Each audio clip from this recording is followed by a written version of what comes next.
নিরামিষ আলুর পোস্ত তো খেয়েছো, কিন্তু পনির পোস্ত কোনোদিন খেয়েছো? গরম গরম ভাতে কিন্তু দারুণ লাগে। তো পনিরগুলোকে আমি এইভাবে কিউব কিউব করে কেটে নিলাম। এবার মিক্সি জারে 1.5 চামচ পোস্ত আর 15টার মতো ভাঙা কাজু আমি নিয়ে নিলাম। এবার শুকনো ঘুরিয়ে নেব। এবার তাতে আধখানা টমেটো, কাঁচা লঙ্কা, সামান্য জল দিয়ে একটা মিহি পেস্ট তৈরি করে নিলাম। আর ডুমু ডুমু করে আলুও কেটে নিয়েছি।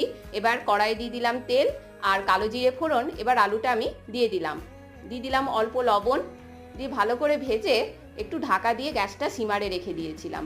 তো তারপরে দিয়ে দিলাম কাশ্মীরি লাল, একটু কালারটা ভালো হবে, আর বেটে রাখা পোস্ত। এবার একটু কষে নিয়ে জল দিয়ে দিলাম। আলুটা সেদ্ধ হতে হতে পনিরটা আমি লবণ, হলুদ আর কাশ্মীরি লাল দিয়ে একটু ম্যারিনেট করে হালকা ভেজে নেব। পনিরটা হালকা ভাজা হয়ে গেলেই আমি আলুর গ্রেভিতে পনিরটা অ্যাড করে দেব।